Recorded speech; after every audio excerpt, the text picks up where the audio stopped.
नमस्कार। आज से हम एक नया एपिसोड शुरू कर रहे हैं जो सप्ताह में एक दिन का होगा। भारत में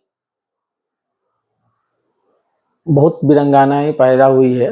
उसमें अपना अरुणाचल प्रदेश के दो बेटियों के बारे में हम बताएंगे और ये 1962 की लड़ाई से संबंधित है। इसको हम संक्षिप्त में आपको बताएंगे, उसके बाद हर सप्ताह इसका पार्ट वाइज पूरा विवरण बताने का प्रयास करेंगे। 1962 की लड़ाई में भारतीय सेना को बुरी तरह से हार खानी पड़ी थी। चाइना ने अरुणाचल प्रदेश, जो उस समय नेफा के नाम से जाना जाता था, उस समय अटैक किया था। आज का जो जगह नूरानंग और सेला टॉप के नाम से प्रसिद्ध है, उसी के बारे में हम बात करेंगे। वहाँ 4 गढ़वाल रेजिमेंट तैनात थी। उसमें उसके सिपाही एक थे राइफलमैन जसवंत सिंह, जो उत्तराखंड के रहने वाले थे। वहीं उनकी ड्यूटी थी।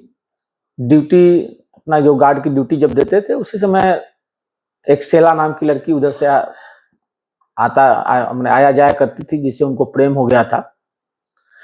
सेला 2 बहन थी। उसकी छोटी बहन का नाम नूरा था। एकाएक चाइना ने भारत पर अटैक कर दिया। भारतीय सेना का काफी नुकसान हुआ। उस समय की परिस्थिति सभी को पता है कि क्या भारतीय सेना की क्या स्थिति बना रखी थी तत्कालीन सरकार ने। जो भी हो, वहां से जो बची टुकड़ियां थी, कुछ लोग बचे थे, उनको पीछे हटने का निर्देश दे दिया गया था।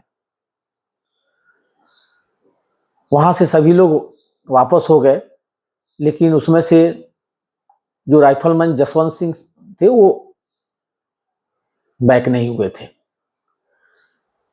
उनके बारे में कहा जाता है कि उनको तो एक समय भगौड़ा भी मान लिया गया था, लेकिन सच्चाई कुछ और थी। उन सिपाही की जो आज जसवंत बाबा के नाम से प्रसिद्ध हैं, माना जाता है कि वो वहां आज भी ड्यूटी दे रहे हैं। उन दोनों लड़कियों ने बखूबी साथ दिया।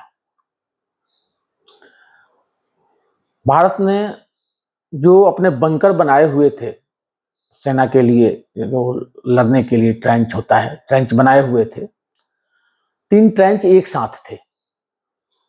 जसवंत बाबा ने क्या किया, 3 LMG लाइट मशीन गन तीनों ट्रेंच में लगाया, और वहाँ टेलीफोन वायर होता है, एक ब्लैक टाइप का आर्मी में, उस वायर को वहां से तीनों में बांधा। शीला भी वहां आई हुई थी। नूरा घर से खाना बना के लाती थी, वो खाना लेके आई। इन दोनों बहनों को उन्होंने मैगजीन भरने को भी सिखाया और लगाने को भी सिखाया, और इनको उस तार को कैसे खींचना है वो भी बताया। नूरा ने खाना लाने का और इन लोगों को खिलाने का काम संभाला, और जब भी उसमें समय मिलता था वो इनके साथ है वो भी लग जाती थी। इन लोगों ने चीनी सेना को 72 घंटे तक रोक दिया। आप सोचिए, इन वीरांगनाओं के बारे में जितना भी कम बोला जाए, मैंने शब्द बोला जाए, वो कम होगा। जसवंत बाबा को जो सम्मान मिलना था मिला, महावीर चक्र भी मिला है, लेकिन हमें लगता है कि उस दोनों वीरांगनाओं का से अन्याय हुआ है, उन्हें कुछ सम्मान नहीं मिला। आगे बढ़ने से पहले मैं प्रधानमंत्री मोदी जी से निवेदन करना चाहूंगा इन दोनों बहनों को सम्मान दिया जाए और सेला टॉप नूरानंग को एक ऐसा स्थल बनाया जाए और घोषित किया जाए जो सदियों तक याद रखा जा सके।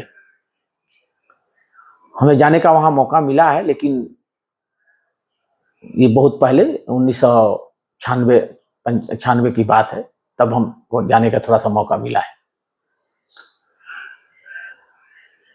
इन बहनों ने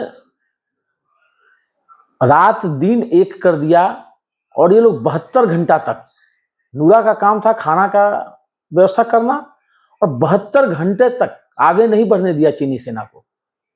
लेकिन कुछ लोग हो जाते हैं गद्दार। अब इन्हीं के माता, इनके पिता जो भी थे, मैंने पिताजी ने, इन्होंने जाके सुशीला और नूरा के चाइनीज सेना को बताया कि उधर कोई नहीं है, 2 लड़की और 1 लड़का है। और फिर उन लोगों ने घेर लिया, जसवंत बाबा का गर्दन काट लिया। नूरा के साथ निर्वस्त्र करके दुर्व्यवहार किया गया, जिससे उसकी मृत्यु हो गई, जिससे उस जगह का नाम नूरानंग पड़ा। और सेला भागी तो सबसे जो ऊंचा टॉप है वहां, जब देखी कि बचने के लिए कोई उपाय नहीं है, तो उसने वहां से जंप करके अपनी जान दे दी, खुद कर जान दे दी। इसलिए उस जगह का नाम सेला टॉप पड़ा। मान्यता है, सुना जाता, कुछ लोगों का कहना है कि जब जसवंत बाबा की गर्दन को काटकर चीनी सेना ले गई चीन में, तो वहां की सरकार ने उन सैनिकों को पनिशमेंट किया और उन्होंने कहा था कि हम उस मर्द को जिंदा देखना चाहते थे जिन्होंने हमारे सैनिकों को 72 घंटे रोक के रख लिया और 300 सैनिकों को मार दिया। तो उन्होंने गर्दन काट के अपमान किया है। बाद में उन लोगों ने उसको, उनके गर्दन को वापस किया था भारत सरकार को, जो जहां तक जाना जाता है। और आज भी मान्यता है और सच्चाई है, जसवंत बाबा ड्यूटी दे रहे हैं। ऐसे कागजों में उनको अब रिटायर कर दिया गया है, लेकिन वो मरणोपरांत भी ड्यूटी करते रहे, अपना कर्तव्य निभाते रहे। अर्थात एक सैनिक अपना कर्तव्य नहीं भूलता है मरने के बाद भी, क्योंकि उसके शरीर में जो सेना के द्वारा जो शरीर में जिस दाने का खून चला जाता है, ब्लड चला जाता है, वो कभी खत्म नहीं होता है। और वो आज भी ड्यूटी दे रहे हैं।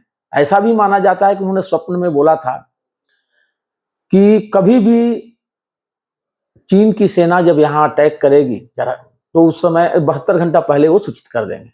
और कई बार लोगों ने ऐसा महसूस किया है, कोई भी घटना होने से 72 घंटा पहले पता लग जाता है। इस पर हम लोग विस्तृत से बात करेंगे, लेकिन मेरा मेन मकसद यह है कि सेला नूरा,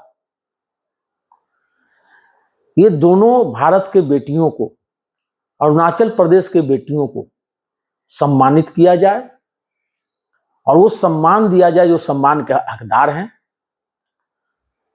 हमारे यहाँ तो शुरू से ही बेटियां जन्म लेती रही हैं, ऐसे भी हमारे यहाँ बेटियां का दर्जा जो है देवी का है, देवी ने, और उनकी पूजा की जाती है। ये लोग भी देवी के अवतार ही होंगे, उनके अंश अवतार हो सकते हैं। तभी इन्होंने जान पे खेलकर और तत्कालीन राइफलमैन जसवंत सिंह का साथ दिया। उत्तराखंड की धरती को भी उन्होंने सम्मानित किया। तो ऐसी ऐसी कहानियां हमारे यहाँ छुपी हुई है, उस सबको हम लोग प्रयास कर रहे हैं कि बाहर आए, निकले। हमारे भी दिमाग में आया कि जब हम ये न्यूज पर विश्लेषण कर रहे हैं तो सप्ताह में एक दिन ऐसे ऐसी कहानियों पर दिया जाए ताकि लोगों तक पहुंचे और हमें गर्व हरदम होना चाहिए। देखिए, माँ दुर्गा, माँ लक्ष्मी, माँ सरस्वती के काफी अंश लोग पैदा हुए हैं, बहुत बहुत, जैसे रानी अहल्याबाई, झांसी की रानी जैसी बेटियां भी पैदा हुई है। हाँ, कुछ उतना, और ये तारका जैसे राक्षसनी भी पैदा होती हैं, तो वो भी देखना है। शीला और नूरा को हम सत सत नमन करते हैं, और उस वीरंगनाओं के लिए मैं सरकार से एक बार और प्रार्थना करूंगा, निवेदन करूंगा कि उनकी स्मृति को पूरी दुनिया के सामने लाकर एक नया आयाम कायम किया जाए। धन्यवाद। जय हिंद, जय भारत। आप सभी से निवेदन है कि इस चैनल को सब्सक्राइब जरूर करें, लाइक करें